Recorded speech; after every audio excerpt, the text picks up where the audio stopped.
aussi la chronique à la plage avec Claude Arjot qui nous parle, pour commencer, de Wicked. Wicked, madame. Nouveau Microsion, c'est un groupe que j'ai toujours bien aimé, madame, pour son rock original, un rock accrocheur, du pop-rock, devrais-je dire. Et ils ont mis du temps à faire ce Microsion-là. Ils ont passé 8 mois en pré-production, 3 mois d'enregistrement, 1 mois de mixage, et ça paraît, laisse-moi te dire, après 1 an de travail, lorsqu'on veut faire les choses bien, on y met du temps, c'est ce qu'ils ont fait. Et aussi, ils ont travaillé avec Pierre Bazinet, qui fait toujours un excellent travail d'habitude, qui a donné vraiment un son énergique et simple quand même au groupe. Et la première partie de l'album, c'est un rock assez direct qui m'a fait penser un peu à INXS ou même aux Rolling Stones. Je dis pas que c'est une copie, mais ils ont un peu les mêmes sons de guitare. Et ça change par contre à partir de la chanson Sexy Sex, qui est comme la ballade. Ensuite de ça, il y a On y va, et aussi la dernière chanson, Crier pour moi, est absolument excellente.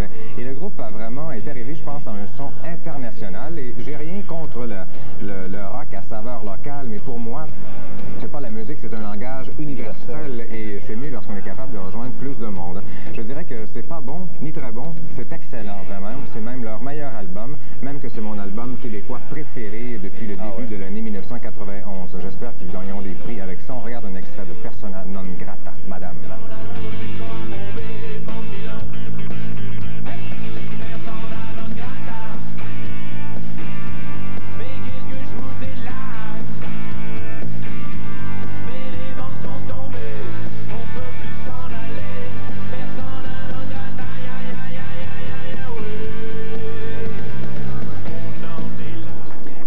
Absolument, l'album de Madame Wicked. Maintenant, nos flashs de la semaine.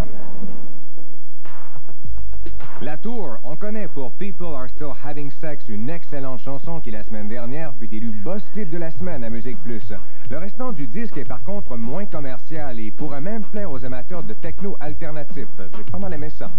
Écoutez, comment voulez-vous donner de la crédibilité artistique à Samantha Fox alors qu'elle a développé sa carrière à partir de posters où on la voit à poil? De surcroît, elle n'écrit quasiment rien, sauf pour quelques paroles insipides. S'il vous plaît, ne vous laissez pas avoir. Dans le passé, Zymox m'avait toujours attiré, mais après de multiples auditions de leur plus récent album Phoenix, je n'arrive toujours pas à me faire une idée, ce qui n'est pas très bon signe. C'est pas que c'est mal fait. Zymox semble être à cheval entre son passé et son futur incertain. Je pourrais en dire autant du nouveau Orchestral Maneuvers in the Dark. Andy McCluskey travaille seul maintenant et son nom n'est même pas mentionné nulle part sur l'album. Aurait-il honte? OMD fait dorénavant du pop dénudé du charme qu'on leur connaissait. Dommage. Après une absence d'environ 5 ans, un des leaders de l'alterno britannique Gang of Four effectue un retour avec comme membres originaux John King et l'excellent guitariste Andy Gill. L'album Mall plaira aux vrais mordus du groupe, mais n'a pas la fraîcheur du passé. Pour terminer les flashs, 2 compilations. Premièrement, celle de Soft Cell et Mark Almond solo. Au total, quasiment 70 minutes et une excellente qualité sonore, sûrement du repiquage numérique. Entre autres, Tainted Love, Bedsitter, Soul Inside et Say Hello Wave Goodbye. Le son est aussi excellent sur le Greatest Hits des Eurythmics, un numéro 1 en Europe depuis déjà plusieurs semaines. Et en effet, peut-on vraiment se tromper avec des titres tels Love is a Stranger, Sweet Dreams, Who's That Girl, When Tomorrow Comes ou Would I Lie to You? Très très bon. Et on poursuit avec les Britanniques This Mortal Coil. This Mortal Coil avec un 3e album qui s'appelle Blood. C'est leur 3e album final de ce projet qui a été mis sur pied par la compagnie de disque 4AD, parce que ce n'est pas un groupe This Mortal Coil. Et la compagnie 4AD nous a donné toujours des groupes très créatifs comme Cocteau Twins, Dead Can Dance. Le premier album de Bauhaus était sur 4AD. Et c'est très difficile à décrire comme musique. J'ai quelques qualificatifs. C'est la musique douce, vaporeuse, expérimentale, atmosphérique.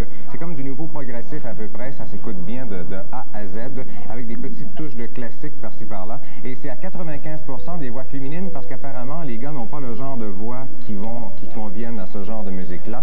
Et il y a quelques personnes connues, mais pas beaucoup. Il y a Kim Deal du groupe Pixies, il y a aussi Tanya Donnelly du groupe Touring Muses, et à part de ça, ce sont des personnes, des artistes qui sont demeurés plutôt inconnus, mais qui sont des réguliers quand même de This Mortal Coil. Et il y a des chansons originales, il y a également des versions des chansons de Mary Margaret O'Hara, qui est excellente. On va en entendre un extrait dans un instant, aussi du Syd Barrett, du Spirit, et en tout 21 chansons, 76 minutes de musique, et on devrait avoir une vidéo un de ces jours. Ce sera la chanson Late Night, pas Late Night with David Letterman, sûrement pas, mais Late Night. C'est un très bon micro. Si on voit un petit extrait de Help Me Lift You Up. You'll have to be with your own kind. I'll have to stay with my own kind.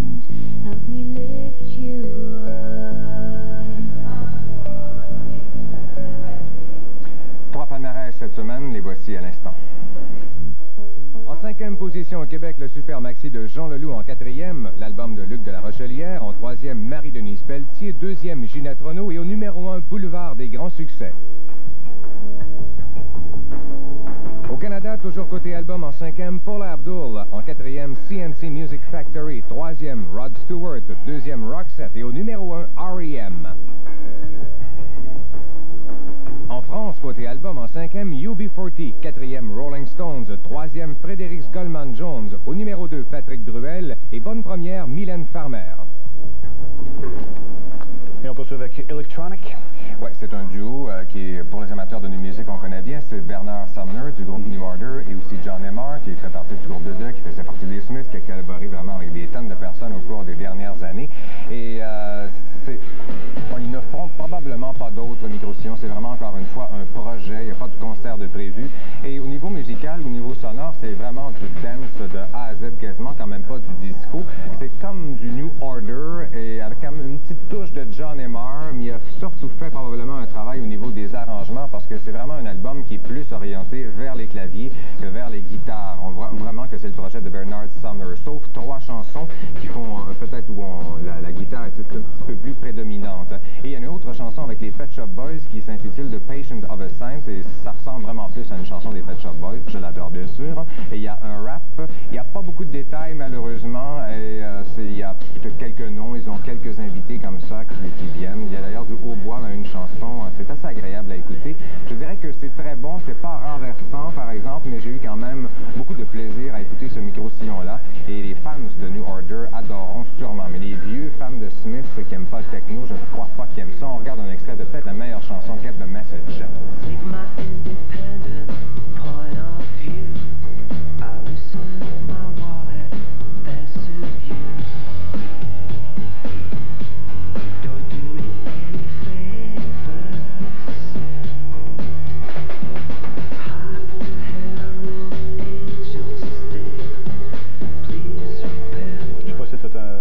De musique qui vient de Louisiane, la musique cajun, pas plus vraiment. Écoute, il y a sûrement des fans qui vont être contents d'apprendre que Buckwheat Zydeco sera le 2 juillet prochain sur la scène Alcan, sur la rue René-Lévesque, sur le boulevard René-Lévesque, juste derrière le complexe Uni Favreau. Il nous présentera un spectacle donc le 2 juillet prochain, c'est ne pas manquer. Il sera accompagné de Cathy Webster, une pianiste tout à fait boogie-boogie, où il faut absolument l'avoir en show, et également avec Wayne Toups, un de ses confrères, donc c'est ne pas manquer. On se laisse justement sur les images de Zydeco. Salut Claude. Au revoir Denis.